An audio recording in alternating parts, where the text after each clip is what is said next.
Well, everyone, it's time for us to go ahead and compare the iPhone 14 and the iPhone 11 Pro and see which specific phone is the better one for you. Now, if you want to pick up either one of these phones, links will be down in the description.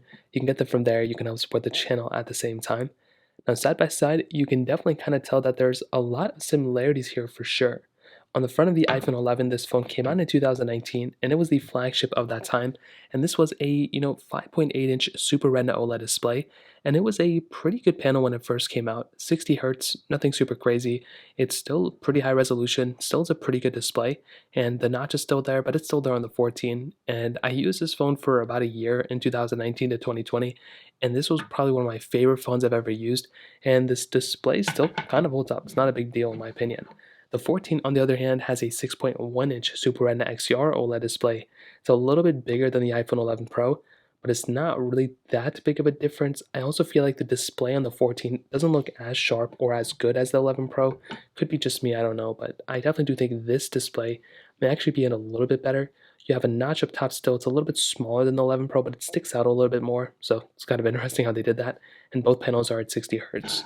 Now, in terms of thickness and thickness and the design of the rest of the phones, what's very interesting is we have a curved architecture to the iPhone 11 Pro, but we have a flat side on the iPhone 14.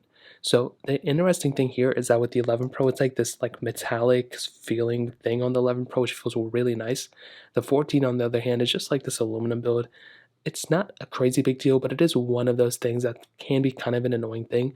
The 11 Pro also has a SIM card tray on this phone, where the 14 does not have a SIM card tray, which is very weird. I wish they brought it in, they didn't. There's not really much we can do about it, but that is another thing to keep in mind. And on the back, we have the camera setups between them as well.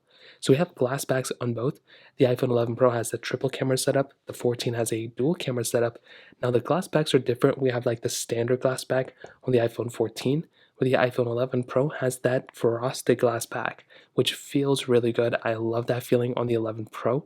And between both, you're definitely getting, I think, a better feeling phone on the iPhone 11 Pro than on the iPhone 14. Now, there's still advantages for the 14. We have MagSafe capability here, wireless charging on both, but you do have the emergency SOS satellite mode on the iPhone 14, which is cool. You have 5G on the iPhone 14, lightning ports at the bottom of both of these, and there's still a lot of capabilities for sure with the iPhone 14. But it's kind of weird for the price tag that you're getting the 11 Pro for now, which is probably like $350, $400.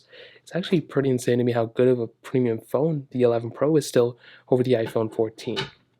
Now, one of the bigger differences here, probably for sure, is the software longevity. So the iPhone 11 Pro came out in 2019, so it's already about a 3-year-old phone. So because of that, you're going to be getting a older phone on the 11 Pro, although it's still capable, it's not going to be lasting as long in terms of software when compared to the iPhone 14. So if you want the longer lasting phone between these two, the iPhone 14 is definitely a better way to go. But the thing to keep in mind is with the 11 Pro, this is going to be a phone that is still going to be supported for a few years now. It's not going anywhere anytime soon. The 2017 iPhones are still supported, so probably this thing is going to be getting another 2 to 3 years of software support, and then it's probably going to end there. So this phone's not going anywhere anytime soon.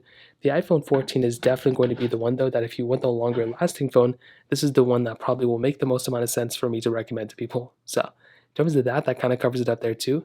Now let's go and do a speed comparison between both these phones. The iPhone 14 has that Apple A15 Bionic chip inside of it with 6 gigabytes of RAM, where the iPhone 11 Pro has that Apple A13 Bionic chip inside of it with 4 gigs of RAM. So let's go see which one's the faster one between both. Okay, there we go. All the apps are cleared out in the background on both. iPhone 11 Pro is here, iPhone 14 is here. So phone calls 3, 2, 1.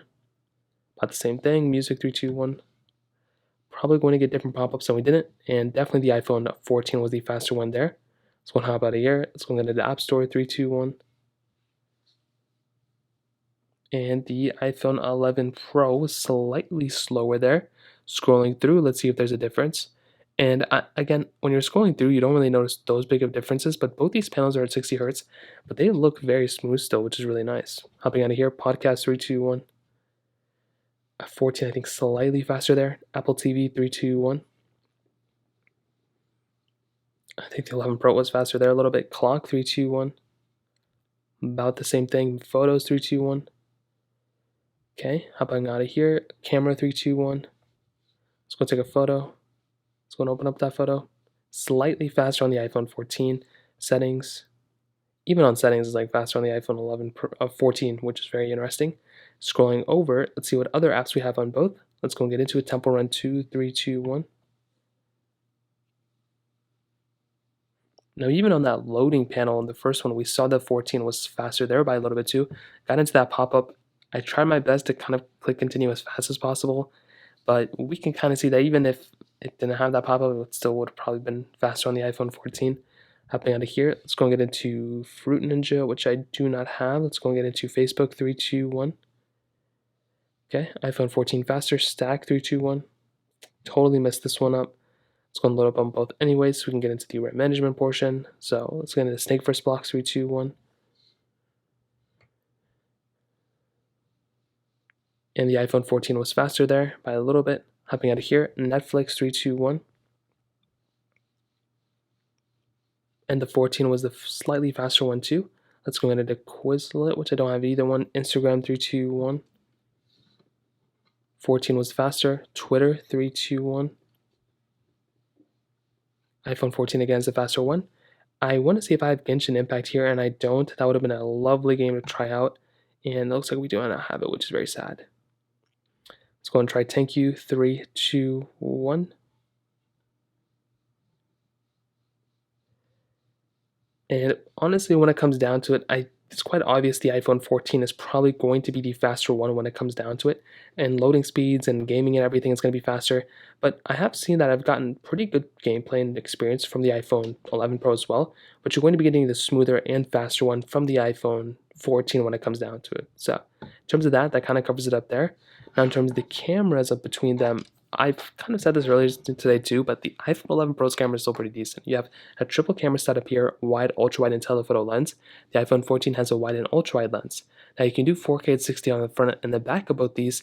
And with the iPhone 11 Pro, I mean, you are getting that additional telephoto lens, which is nice over the non-telephoto lens on the iPhone 14. With this type of camera, I still think it holds up very, very well. This is a pretty good sensor. You have that 10x zoom, which is great. You have that 0.5x zoom as well, which is really cool. And you still have things like portrait mode and standard video mode and all these other things. So this is still more than enough capable for sure for you to go ahead and utilize this phone as much as you can for the camera. And applications like Snapchat and Instagram, it's going to be giving you a great experience. I don't think it's going to be perfect, like the quality, it's not bad, but definitely when compared to things like the newer iPhones, it may not be as good, but this is still a very good camera for sure. Like, I still like this camera. With the 14, pretty much the same thing, but it is missing that telephoto lens, but these are much bigger sensors. So because of that, you are getting a better experience in my opinion. So for a phone like this, I mean, this thing has a lot of capability. You're also getting a new mode. You're getting cinematic mode, which is like portrait mode for videos, which is really nice. So that is something that this phone has that not a lot of other phones have either. You're also getting a new action mode, which is like stabilization mode for these cameras as well. So this is definitely the better overall camera, but the 11 Pro still, holds up very well to this specific camera as well. So to kind of end it off, I will probably tell you when it comes down to it, the iPhone 14 I think is still a very, I mean, this is a good phone. Obviously, it's a brand new one, but I'm more surprised about the 11 Pro still. Every time I pick up this phone for the last, since it's been out, I'm still surprised how great it's been holding out to every single iPhone since its release. The iPhone 12s it held up very well against, the 13s it held up very well against, even now against the 14s, same exact thing. So when it comes down to it, I'll probably tell you if you have an iPhone 11 Pro, if you have the money, then go for the 14 Pro. I wouldn't go from an 11 Pro to a 14. I would definitely keep an 11 Pro over the iPhone 14. But if I had the money, I would either buy an iPhone 14 Pro or an iPhone 13 Pro in the used market. So it's totally up to you, but that's kind of how both these phones compare. If you have any other thoughts or questions, please let me know in the comment section below. Hit the like button, that would mean so much, but definitely hit that subscribe button. More importantly than everything else, I love every single one of you guys. Hopefully I'll catch you guys in the next video. Peace out.